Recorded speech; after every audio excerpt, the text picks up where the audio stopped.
Welcome to my YouTube channel Lipsa corner. कैसे हैं आप सभी। तो आज मैं मशीन में बनाने वाले स्वेटर का मेजरमेंट चार्ट आपको बता रही हूँ कि जो मशीन में स्वेटर बनती है उसमें एज के हिसाब से और साइज के हिसाब से बॉर्डर में कितने फंदे बढ़ते हैं, बाजू में कितने फंदे पड़ते हैं और साथ ही जो आर्म होल की लेंथ है वो कितनी रखी जाती है। तो आइए शुरू करते हैं। तो सबसे पहले जो है वो मैं आपको 0 to 6 मंथ बता रही हूँ। तो 0 से 6 मंथ के बच्चे के लिए जो है वो बॉर्डर के फंदे 55 पड़ेंगे और 55 फंदे पड़ने के बाद बॉर्डर बनाया जाएगा और बॉर्डर बनने के बाद जो इंक्रीज होंगे फंदे वो एक साइड भी 4 फंदे इंक्रीज किए जाएंगे और दूसरी साइड भी 4 फंदे इंक्रीज किए जाएंगे। इसके बाद जब बाजू बनेगी तो बाजू के बॉर्डर में हमारे 28 फंदे पड़ेंगे और फिर बॉर्डर बनाने के बाद ऊपर जब फंदे इंक्रीज किए जाएंगे तो हर 4 लाइन के बाद जो है वो फंदे इंक्रीज होंगे। एक फंदा एक साइड होगा और दूसरा फंदा दूसरी साइड होगा और इसमें जो आर्म होल है उसकी लेंथ होगी 4 इंच। उसके बाद 6 मंथ से लेके 1 साल के बेबी के लिए बॉर्डर में जो फंदे पड़ेंगे वो पड़ेंगे 60 और फिर से ऊपर जो है इंक्रीज किए जाएंगे तो 4 फंदे एक साइड इंक्रीज किए जाएंगे और 4 फंदे दूसरी साइड इंक्रीज किए जाएंगे। इसके बाद जब बाजू बनेगा तो बाजू के बॉर्डर में हमारे 30 फंदे पड़ेंगे और यहाँ भी हमारे हर 4 जो लाइन्स होंगी उनके बाद हमारे एक एक फंदा बढ़ेगा और यहाँ पे हमारे आर्म होल की लेंथ रहेगी 5 इंच। इसके बाद जो 1 to 3 years बेबी होगा उसके लिए हमारे बॉर्डर में फंदे पड़ेंगे 65 और उसके बाद जो इंक्रीज होंगे वो 4 एक साइड और 4 दूसरी साइड होंगे और बाजू में जो बॉर्डर पड़ेगा उसमें फंदे पड़ेंगे 36 और उसके बाद जब इंक्रीज करेंगे तो वो हम हर 4 लाइंस के बाद एक एक फंदा इंक्रीज करेंगे और यहाँ हमारे आर्म होल की लेंथ रहेगी 6 इंच। इसके बाद 3 to 5 years के लिए हम बॉर्डर में फंदे डालेंगे 70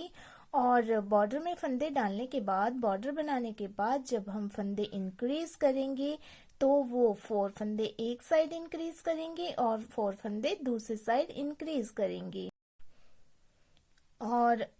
जो बाजू का बॉर्डर पड़ेगा उसमें हमारे फंदे पड़ेंगे 40 और ऊपर जब इंक्रीज होंगे तो वो हमारे हर 4 लाइंस के बाद एक एक फंदा इंक्रीज होगा और हमारे यहाँ आर्म होल की लेंथ रहेगी 6.5 इंच। उसके बाद 5 to 8 years के लिए हमारे बॉर्डर में फंदे पड़ेंगे 75 और इंक्रीज किए जाएंगे 4 फंदे एक साइड और 4 फंदे दूसरे साइड और बाजू के बॉर्डर में पड़ेंगे हमारे 40 फंदे और फिर से यहाँ पे हर 4 लाइंस के बाद एक एक फंदा बढ़ाया जाएगा और यहाँ पे आर्म होल की लेंथ रहेगी 7 इंच। इसके बाद 8 to 10 years के लिए हमारे बॉर्डर में फंदे पड़ेंगे 85 फंदे जो इंक्रीज होंगे वो एक साइड भी 6 और दूसरे साइड भी 6। उसके बाद बाजू में जो बॉर्डर पड़ेगा उसमें हमारे फंदे पड़ेंगे 44 और बाजू के फंदे इंक्रीज किए जाएंगे हर 4 लाइंस के बाद और हमारे जो आर्म होल की लेंथ रहेगी वो रहेगी 8 इंच। उसके बाद 8 to 12 years के लिए हमारे जो बॉर्डर में फंदे पड़ेंगे वो 90 फंदे पड़ेंगे और यहाँ पे हम दोनों साइड इंक्रीज करेंगे 10-10 फंदे और हमारे जो स्लीव बॉर्डर पड़ेगा वो पड़ेगा 46 फंदों का और यहाँ पे हम इंक्रीज करेंगे हर 6 लाइंस के बाद और यहाँ हमारे आर्म होल की लेंथ रहेगी 8 इंच। उसके बाद 12 to 18 years के लिए हमारे जो बॉर्डर में फंदे पड़ेंगे वो पड़ेंगे 110। जो फंदे इंक्रीज किए जाएंगे वो दोनों साइड 10-10 किए जाएंगे और यहाँ जो बाजू का बॉर्डर बनेगा वो बनेगा 50 फंदों का, और बाजू के फंदे जो इंक्रीज किए जाएंगे वो हर 6 लाइंस के बाद इंक्रीज किए जाएंगे, और हमारे आर्म होल की लेंथ रहेगी 8.5। इसके बाद जो है वो मैं आपको साइज एज के हिसाब से ना बता के साइज के हिसाब से बताऊंगी, क्योंकि एज के हिसाब से नहीं, इंसान जो है वो अपने साइज के हिसाब से होता है। जैसे कि कई बहुत ज्यादा मोटे होते हैं, कई बहुत ज्यादा पतले होते हैं, कई लंबे होते हैं, कई छोटे होते हैं, तो फिर एज के हिसाब से बता के हमारी स्वेटर अच्छी नहीं आएगी। तो मैं आपको साइज के हिसाब से यहाँ बता रही हूँ। तो मैं आपको सबसे पहले बता रही हूँ स्मॉल साइज के बारे में। जो स्मॉल साइज का बॉर्डर होगा वो 110 फंदों का होगा, और जो फंदे बढ़ाए जाएंगे वो 10-10 दोनों साइड बढ़ाए जाएंगे, और इसमें जो बाजू का बॉर्डर होगा उसमें 50 फंदे पड़ेंगे, और हर 6 लाइन के बाद एक एक फंदा जो है बाजू में बढ़ेगा। और यहाँ पे हमारे आर्म होल की लेंथ रहेगी 9 इंच। इसके बाद जो हमारा मीडियम साइज है उसमें हमारे बॉर्डर में फंदे पड़ेंगे 120, और दोनों साइड जो है 10-10 फंदे बढ़ाए जाएंगे, और जो बाजू का बॉर्डर रहेगा वो रहेगा हमारा 50 फंदों का, और बाजू में इंक्रीज किए जाएंगे फंदे हर 6 लाइंस के बाद, और यहाँ पे हमारे आर्म होल की लेंथ रहेगी 9.5। इसके बाद लार्ज साइज में हमारे बॉर्डर के फंदे पड़ेंगे 125 to 130, और इंक्रीज किए जाएंगे दोनों साइड 10-10 फंदे, और जो बाजू का बॉर्डर रहेगा उसमें 50 फंदे पड़ेंगे। पर अगर हाथ थोड़ा हैवी है तो आप फंदों को बढ़ा भी सकते हैं, 5 फंदे आप इसमें बढ़ा सकते हैं। और यहाँ पे हम बाजू में जो इंक्रीज करेंगे फंदे वो 4 लाइंस के बाद करेंगे, क्योंकि हमने ऊपर जो है फंदे ज्यादा करने हैं, लेंथ कई बार छोटी हो जाती है, तो 6 लाइंस के बाद अगर हम फंदे बढ़ाएंगे तो हमारे फंदे पूरे नहीं हो पाते हैं, तो हमें इसीलिए हर 4 लाइंस के बाद जो है वो फंदे बढ़ाने हैं। और यहाँ पे हमारे जो आर्म होल की लेंथ रहेगी वो रहेगी 9.5।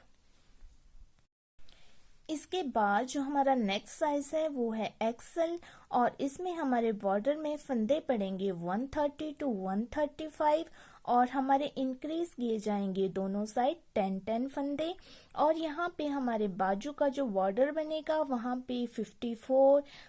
से लेके आप 60 तक फंदे डाल सकते हैं, और यहाँ पे भी इंक्रीज करेंगे हम हर 4 लाइंस के बाद, और यहाँ हमारे आर्म होल की लेंथ रहेगी 10 इंच। और यहाँ पे जैसे मैंने यहाँ बताया आपको कि बाजू के बॉर्डर और उसके फंदे जो हैं वो कैसे इंक्रीज करते हैं, तो बाजू में जो लास्ट में फंदे छोड़े जाते हैं वो जितने फंदे हमने डाले होते हैं उतने ही छोड़े जाते हैं। जैसे हमारा ये एक्सेल साइज है तो हम यहाँ बढ़ाते हुए फंदे जो हैं वो 130 या 135 तक कर देंगे, तो हमारे बाजू के फंदे जो हैं वो बिल्कुल सही आएंगे, और उसके बाद हम जो है वो उसमें घटाई देंगे। तो ये जो मैंने आपको चार्ट बताया ये बेबी बूल के साथ जो मशीन में स्वेटर बनाई जाती है उसके लिए है। अगर आपकी बूल थोड़ी मोटी है तो आप फंदों को थोड़ा कम कर सकते हैं।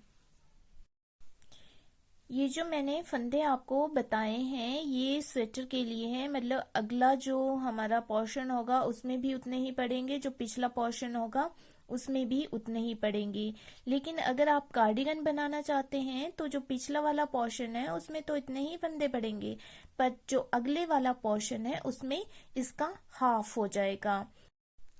ये जो मैंने आपको चार्ट बताया है ये बेबी बूल के लिए है। अगर आपकी बूल जो है वो थोड़ी मोटी है तो आप फंदे कम भी कर सकते हैं, और फिर थोड़ा सा साइज बड़ा या छोटा देख के आप फंदे बढ़ा या घटा भी सकते हैं 5 फंदों के बीच में। तो उम्मीद करती हूँ कि आपको ये चार्ट हेल्पफुल होगा और मशीन में आप अच्छे ढंग से स्वेटर बना पाएंगे। फिर भी अगर आपकी कोई इससे रिलेटेड क्वेरीज है तो आप मुझे इंस्टा पे कांटेक्ट कर सकते हैं या कमेंट बॉक्स में आप पूछ सकते हैं। तो मेरी इसी तरह की वीडियोस देखने के लिए अगर आपने मेरे चैनल को सब्सक्राइब नहीं किया है तो सब्सक्राइब कर दीजिए, वीडियो को लाइक और शेयर कर दीजिए और मेरी वीडियो सबसे पहले देखने के लिए नोटिफिकेशन बटन पर भी क्लिक कर दीजिए। वीडियो में बने रहने के लिए आपका बहुत बहुत धन्यवाद।